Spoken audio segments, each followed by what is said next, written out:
पिछले सेशन में हम लोग बात कर रहे थे कि ये जो पढ़ाई का तरीका में परिवर्तन आया है, चेंजेज आया है ऑनलाइन मोड में, तो कोरोना संकट से निजात पाने के बाद भी ये जो तरीका पारंपरिक तरीके के स्थान पर आया है, उसका प्रयोग होता रहेगा और इसीलिए ज़रूरी है कि इस तरीके से पढ़ाई करने का, पढ़ने-पढ़ाने के विभिन्न टेक्निक से हम और आप सभी को परिचित होना चाहिए, चाहे वो शिक्षक हो या छात्र हो। क्योंकि आने वाला जो विश्व है या जो वर्तमान विश्व है, वो डिजिटल बनने की प्रक्रिया। अब हर सेक्टर में, हर क्रियाकलाप में ऐसा परिवर्तन किया जा रहा है कि आप उसको घर बैठे ऑनलाइन बिना उस किसी कार्यालय, बिना किसी संस्थान जाते हुए भी अपने कार्य को कर सकें। आप याद करिए कि जब आप 10वीं की परीक्षा पास करके कॉलेज में एडमिशन कराने के लिए आए होंगे, तो आपको रेसिडेंशियल, कास्ट, इनकम इत्यादि सर्टिफिकेट की आवश्यकता पड़ी होगी। तो आप ब्लॉक ऑफिस गए होंगे, फॉर्म खरीदे होंगे, भरे होंगे, लाइन लगे होंगे काउंटर पर, जमा किए होंगे, फिर दूसरे दिन आए होंगे, जब बन गया होगा तो आपने प्राप्त किया होगा। आज आप कहीं नहीं जाते हैं, अपना मोबाइल खोलते हैं और उसमें ऑनलाइन अप्लाई करते हैं और वो जो आपका सर्टिफिकेट बनने का प्रोसेस है, उसका आप स्टेटस देखते रहते हैं और जैसे ही आपको स्टेटस ज्ञात होता है कि आपका जो सर्टिफिकेट है बन गया है, आप जाते हैं और अपना सर्टिफिकेट प्राप्त कर लेते हैं और अगर ना भी जा पाते तो आप कम से कम वेब कॉपी तो तत्काल प्राप्त कर लेते हैं अपना तात्कालिक काम करने के लिए। तो ये एक एग्जाम्पल है कि काम करने का तरीका बदल रहा है और काम करने का जब तरीका बदल रहा है, तो हम आप सभी को उस तरीके के अनुरूप जानकार होने की कोशिश करनी चाहिए। क्योंकि समय और परिस्थिति के हिसाब से जो मनुष्य नहीं चलता है, वो थोड़ा पीछे रह जाता है। मैं आपको एक छोटा-सा एग्जाम्पल देता हूँ, बहुत सामान्य एग्जाम्पल देता हूँ। एक कोई आपके आस-पास कोई मिठाई की दुकान है और मान लीजिए बहुत फेमस दुकान है, 50-100 किलोमीटर से लोग उसमें मिठाई खरीदने आते हैं। वो इतनी अच्छी मिठाई बनाता है। तो ये उसकी विशेषता हुई कि 50-100 किलोमीटर से लोग उसके यहाँ अगर खरीदने आ रहे हैं, तो इसका तात्पर्य ये है कि वो अच्छा निर्माता है। उसकी उसका जो उत्पाद है बहुत उत्कृष्ट स्तर का है। लेकिन समय के साथ जो मिठाई के स्वरूप में परिवर्तन होता है, पहले छेना बनता था, रसगुल्ला बनता था, फिर राजभोग बनने लगा, फिर शाही टोस्ट बनने लगा और अभी जाने-जाने क्या-क्या बनता है। अगर आपका मिठाई वाला जो मिठाई बनाता है वही बनाते रहे, चाहे कितना भी उत्कृष्ट स्तर का बनाए, लेकिन समय के साथ जो नई-नई मिठाइयाँ निकलती है उसको नहीं बनाए दुकान में। वो तो सोचे कि हमारा तो मिठाई इतना फेमस है हमारा, कि 50 किलोमीटर दूर से लेने आता है और ज़रूर मेरा मिठाई अच्छे क्वालिटी का है तभी तो आता है। लेकिन समय के साथ जो नई-नई मिठाइयाँ आ रही है उसको नहीं बनाए, तो क्या 2-4 वर्ष के बाद वो दुकान सर्वाइव कर पाएगा? वो उतनी अच्छी उत्पादकता, क्वालिटी देने के बावजूद भी वो सर्वाइव नहीं कर पाएगा और वो दुकान बंद हो जाएगी। क्यों हो पाएगा? क्योंकि समय के हिसाब से जो स्वरूप होना चाहिए मिठाई का वो उसमें बदल नहीं कर पाया। तो आप कितना भी विद्वान हो जाएँ, जानकार हो जाएँ, ज्ञाता हो जाएँ, लेकिन अगर आपको मॉडर्न टेक्निक की जानकारी नहीं है, तो फिर आपको कठिनाई होगी। आपने नेट पास कर लिया, आप बहुत बड़े जानकार हैं, ठीक है? आपने गहन अध्ययन किया, दिन-रात मेहनत किया और जब आप किसी सेंट्रल यूनिवर्सिटी में इंटरव्यू देने गए असिस्टेंट प्रोफेसर के, तो आपको डिजिटली पढ़ाने सामने इंटरव्यू बोर्ड बोल दिया कि ये कंप्यूटर स्क्रीन है, ये प्रोजेक्टर है, ये आईपैड है, अब पढ़ाइए आप, पढ़ा के दिखाइए हम लोगों को कैसे क्लास लीजिएगा। तो उस समय सारी की सारी जानकारी रहते हुए भी आपके साथ समस्या आएंगी। आपकी विद्वता में कोई कमी नहीं है, आपकी जानकारी में कोई कमी नहीं है, आपकी प्रोफिशिएंसी जो विषय के प्रति है, नॉलेज जो है उसमें आपको कोई कमी नहीं है, लेकिन फिर भी उस स्थिति में आप दिक्कत महसूस करेंगे। आप अपनी जानकारी को उनके सामने नहीं रख पाएंगे। तो इसलिए जो समय के अनुसार जो स्थिति में, तौर तरीका में, टेक्निक में परिवर्तन होता है, उसको जानना चाहिए। अभाव रहे तो पर भी उसको जानने सीखने का प्रयास करना चाहिए। स्वाभाविक है कि ये ऑनलाइन मोड एंड्रॉयड मोबाइल पर होता है। इसके लिए डाटा की आवश्यकता होती है, जिसको काफी बड़े रकम से रिचार्ज कराना पड़ता है। और विद्यार्थी समूह में सभी तरह के लोग होते हैं। गरीब परिवार से होते हैं, मध्यम वर्ग परिवार से होते हैं, किसान परिवार से होते हैं। तो बहुत सारे परिवारों में ये समस्या होती है कि कहाँ से एंड्रॉयड फ़ोन आएगा। और अगर एंड्रॉयड फ़ोन भी है तो उसको रिचार्ज कराने के लिए पैसे की समस्या कभी-कभी होती है। लेकिन इन सब समस्याओं के बावजूद भी कम से कम अगर हम उसमें रेगुलर रूप से शामिल नहीं हो पाते हैं तो उसको सीखने जानने का कोशिश कर सकते हैं। जब भी मौका लगे, जहाँ भी मौका लगे, इन चीज़ों को सीखना चाहिए। और सीखने के बाद क्या होता है कि आपको जो ज़रूरत है, वो आपको नए चीज़ तकनीक से मिलती। आप सभी लोग फ़िल्म देखते हैं, गाना सुनते हैं। अब आपको जो गाना चाहिए, तो उस गाने का जब तक आप मेमोरी चिप या डीवीडी, सीडी खोजने नहीं जाएँगे, तब तक आपको नहीं मिलेगा। अगर आप पुराने ज़माने का कोई नदिया के पार का गाना आपको पसंद है और उसका ऑडियो कैसेट जो पहले वो रोल वाला बनता था, वो ढूँढने जाएँ तो आपको मिलेगा क्या? उस पुराने गाने को भी सुनने के लिए आपको नए ज़माने का चीज़ खरीदना पड़ेगा।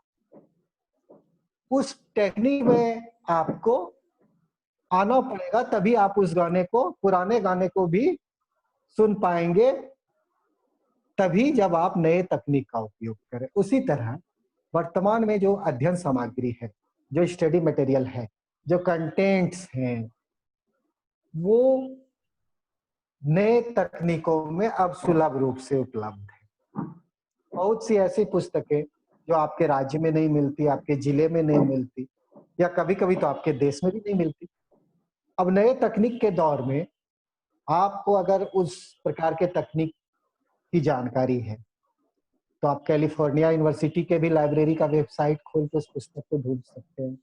आप ऑक्सफोर्ड के भी लाइब्रेरी को खोल के उस पुस्तक को ढूँढ सकते हैं, जो कि पहले ज़माने में किसी आम आदमी के लिए संभव था। कोई आम आदमी ऑक्सफोर्ड यूनिवर्सिटी में जाकर के पुस्तकों को ले सकता है, अगर वो उसका विद्यार्थी नहीं है वहाँ का। लेकिन मॉडर्न डिजिटली एरा में संभव है। तो इन सब बातों को जानकारी में रखने से एक फ़ायदा होता है कि उन चीज़ों तक जहाँ आपकी पहुँच पहले नहीं थी, अब आप आराम से पहुँच सकते हैं। अब नए-नए लेक्चर, व्याख्यान, विशेषज्ञों के कंटेंट्स, हर चीज़ इंटरनेट पे, मोबाइल पे, लैपटॉप पे आप आसानी से घर बैठे पा सकते हैं। कहीं भाषा की समस्या हो तो आप उसको ट्रांसलेट करके, कई ऐप्स हैं, टेक्निक है, उसको ट्रांसलेट करके भी पढ़ सकते हैं। लेकिन ये तभी होगा जबकि पहली बात है कि आपका इंटरेस्ट होगा उसमें, आपकी रुचि होगी और रुचि तभी होगी जब आप उनके जानकार बनेंगे। तो आप लोग सभी ऐसा कोशिश करिए कि जो पढ़ाने का जो एक इस कोरोना वायरस के दौर में एक नया तरीका जो आ रहा है, इसको ज़्यादा से ज़्यादा जानने का कोशिश करिए। आपका मोबाइल फ़ोन एक छोटा-सा इक्विपमेंट है। 200-400 ग्राम भी नहीं है वज़न उसका, 100 ग्राम, 150 ग्राम है। छोटा-सा है जो आपके पॉकेट में आ सकता है। लेकिन आज के ज़माने में ये बहुत उपयोगी चीज़ है। इसको इसको आप अपने टेक्निक की जानकारी बढ़ाने के लिए, अपने ज्ञान की जानकारी बढ़ाने के लिए इसका अधिक से अधिक उपयोग करिए। और आप कैसे करेंगे? आप एकदम से साधारण से शुरू होइए। आप जैसे आपको पढ़ाई करनी है कि प्राचीन भारत में विवाह के कितने प्रकार थे, आपके सिलेबस का पार्ट आप पढ़ते हैं या टीचर्स के लिखा है। अगर वही चीज को अगर अपने नेट में सर्च करें तो आप नहीं अनेक कंटेंट्स आएंगे, अनेक जानकारियां आएंगी और वो जानकारियां कई प्रकार से आएंगी, तो स्वाभाविक है कि उसका जो तरीका है वो अलग अलग होगा और हर आदमी का पसंद अलग अलग होता है। और उन्हीं तरीकाओं में से शिक्षक जो लिखा दिए, शिक्षक जो पढ़ा दिए, वो तो कॉमन है, एक तरीका है, सभी विद्यार्थियों के लिए एक तरीके से होता है। लेकिन अगर आप उसको ऑनलाइन में, इंटरनेट में उसको देखते हैं, आपको अनेक तरीके में प्राप्त होता है, ऑडियो में प्राप्त होता है, वीडियो में प्राप्त होता है, पॉइंट वाइज प्राप्त होता है, डिस्क्रिप्टिव टाइप से प्राप्त होता है। तो आपकी रुचि जिसमें है आप उसको उस प्रकार से देखिएगा। आपको मनपसंद तरीके से जानने का कोशिश करिएगा कि आखिर प्राचीन भारत में विवाह का कितना प्रकार होता था, ये वीडियो में ही हम समझें, ये कोई ऑडियो क्लिप है उससे संबंधित उसमें समझें, कोई पॉइंट वाइज उसको डिस्क्रिप्शन किया हुआ है उससे समझें, कोई ऐसे टाइप से उसको किया हुआ है उसको समझें, कोई विभिन्न बुक का रेफरेंस देकर के किया हुआ है, कोई एग्जाम के नोट्स की तरह उसको लिखा है। तो आप अपने पसंद और रुचि के अनुसार जब उसको पढ़ेंगे, तो जब आप आपको अपनी रुचि के अनुसार कोई चीज मिलती है, चाहे वो पढ़ने के लिए, खाने के लिए, पहनने के लिए, देखने के लिए, अगर आपको उसमें आप रुचि हो रही है तो स्वाभाविक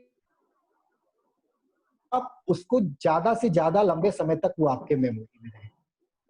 क्यों कहा जाता है कि ऑडियो वीडियो विजुअल ज्यादा इफेक्टिव है बजाय ट्रेडिशनल क्लासरूम के? ऐसा इसलिए है कि जो चीज हम देखते हैं और जो चीज को हम लोग किसी अन्य तरीके से, किसी विशेष तरीके से सुनते हैं, वो ज्यादा मेमोरी में ज्यादा दिन तक रहता है बनिस्पत जो ट्रेडिशनल तरीका है पढ़ने पढ़ाने का, कि टीचर आए, क्लास में व्याख्यान दिए, आप सुन लिए। इसीलिए आजकल के कक्षाओं को स्मार्ट क्लास में बदलने का जो पर्पस किया जा रहा है, उसका मुख्य कारण यही है। क्यों प्रोजेक्टर लगाया जाता है, क्यों एलसीडी लगाया जाता है? कि वो जो है, जो चीज आप देखते हैं, कुछ अलग तरीके से देखते हैं, कुछ अलग तरीके से सुनते हैं, वो आपको काफी दिनों तक आपकी स्मृति में रहता है। तो आप मोबाइल फोन से प्रयास करिए कि विभिन्न विषय वस्तु के विषय में, विभिन्न जानकारियों के विषय में उसको ढूंढिए। और जब आप उसको ढूंढने का प्रयास करेंगे तो आप विभिन्न लाइब्रेरियों से कांटेक्ट में आएंगे, विभिन्न म्यूजियम से कांटेक्ट में आएंगे, अनेक प्रकार के राइटर्स की किताब आपको इंफॉर्मेशन के रूप में आपके सामने आएंगे। उसमें से कोई किताब अच्छी लगी तो आप उसको पढ़ेंगे, उसका प्रिंट आउट निकालेंगे अगर बहुत अच्छी लग गई तो इस प्रकार क्या होगा कि वो आपको जानकारी लेने का जो सीमित दायरा है, उस दायरे में आपका विस्तार होगा। और जब आपका दायरा विस्तार होगा, आपके सोचने का तरीका विस्तृत होगा। जब आप अच्छे स्कॉलर का बुक पढ़ते हैं, अच्छे राइटर का बुक पढ़ते हैं और किसी सामान्य लेखक का बुक पढ़ते हैं, बातें एक ही होती है, विषय वस्तु एक ही होती है, लेकिन कंटेंट के जो स्वरूप में जो उसको का तरीका होता है, उसमें जो अंतर होता है, उससे आपके जानकारी और समझ दोनों में अंतर आता है। जो अच्छा स्कॉलर है, जो अच्छा राइटर है, जो विद्वान है, वो बनिस्पत ज्यादा अच्छे तरीके से उस चीज की व्याख्या करते हैं क्योंकि उनकी समझ अच्छी होती है। और उनके उन तक पहुंचने के लिए एक इंटरनेट, ऑनलाइन मोड, ये आज सबसे अच्छा तरीका है। इसलिए जिज्ञासु बनिए। ऐसा नहीं है कि आप पढ़ने के लिए ढूंढिए, आप जिज्ञासु बनिए, जिज्ञासा जानने के लिए। आप विद्वान बनने के लिए मत ढूंढिए। आप किसी बहुत बड़े आइंस्टीन की बुक पढ़ने लगेंगे कोई फिजिक्स का विद्यार्थी है, अगर वो आइंस्टीन का लिखा बुक पढ़ने लगे, तो ऐसा नहीं है कि वो पढ़ के बहुत विद्वान हो जाएगा उससे। और ऐसा भी नहीं है कि उसकी सारी बातें उसको समझ में आएगी। हो सकता है कि उसकी 2-4% बातें ही उसको समझ में आए और 95% बातें उसके दिमाग से बाहर हो। लेकिन इसका मतलब क्या है? वो पढ़ना व्यर्थ हो गया? नहीं। जब आप उसको पढ़ते हैं, उसके विषय में सुनते जानते हैं, तो बहुत सी ऐसी बातें हैं जिसको आप नहीं जानते हैं, वो आपके माइंड में आया। और आप में एक जिज्ञासा जग जाती है कि हम आइंस्टीन के बुक में तो ये बात समझ नहीं पाए कि ये चीज़ क्या है। वही चीज़ आपको अगर कहीं साधारण सब लैंग्वेज में वो बात लिखी मिलती है, तो आप उसको तुरंत पढ़ना शुरू कर देते हैं कि अच्छा, आइंस्टीन ने इसी बारे में लिखा था।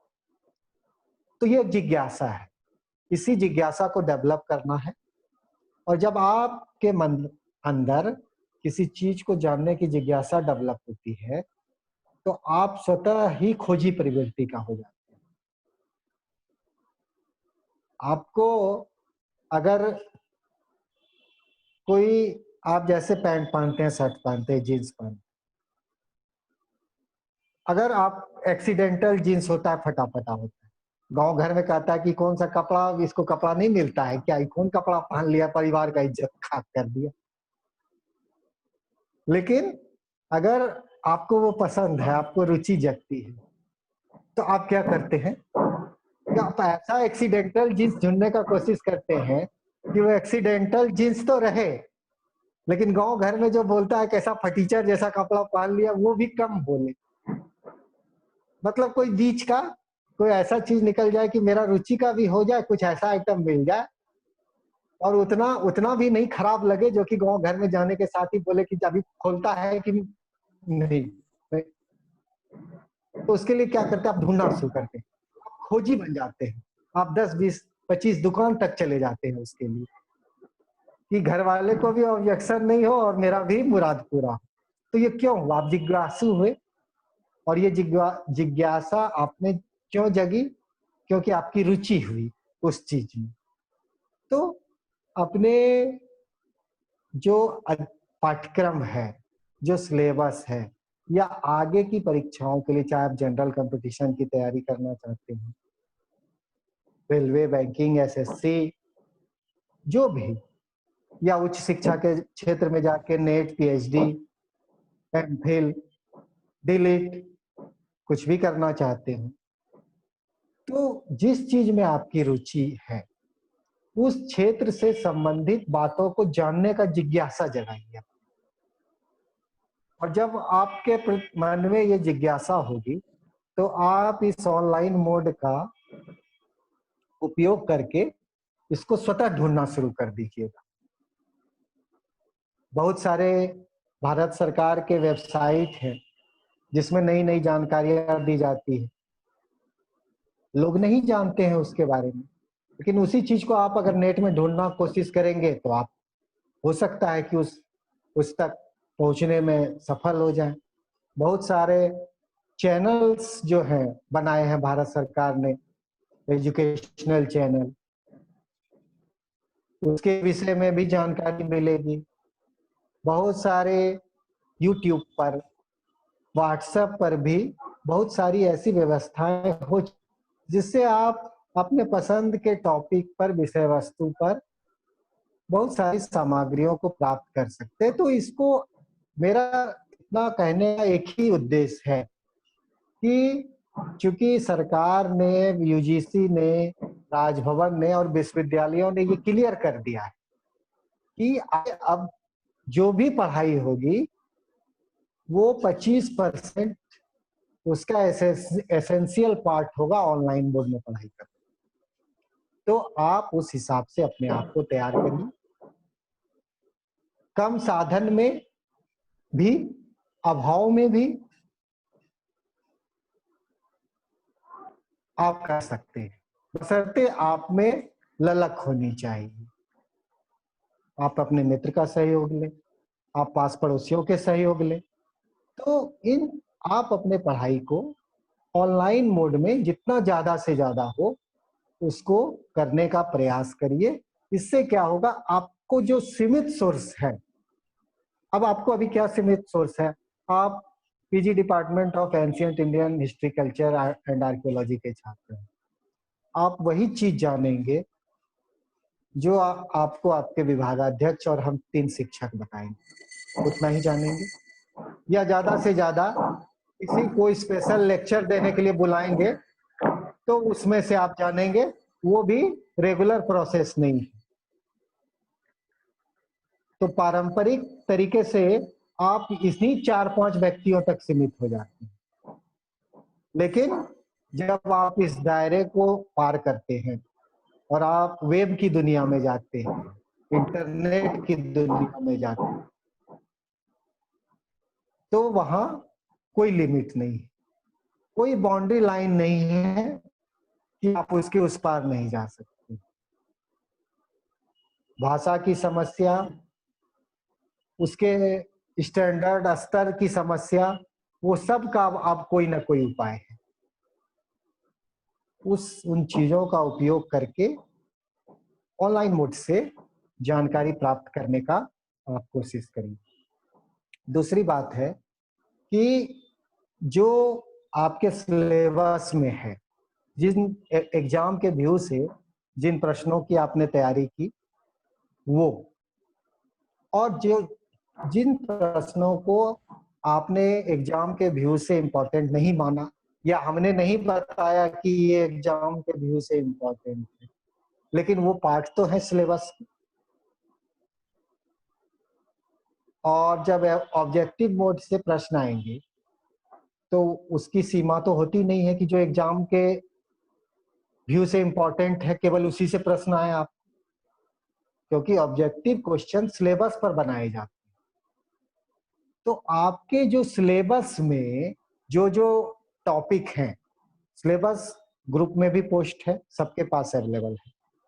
आपके सिलेबस में जो भी टॉपिक है जिसको आपने एग्जामिनेशन के व्यू से नहीं पढ़ा है, उस टॉपिक को आप पहले एक कागज में लिख लीजिए और एक एक करके उसको इंटरनेट में सर्च करिए। आपको अगर वो एग्जामिनेशन के व्यू से इंपॉर्टेंट नहीं है तो आपको उसमें लॉन्ग शॉर्ट क्वेश्चन लिखना नहीं है,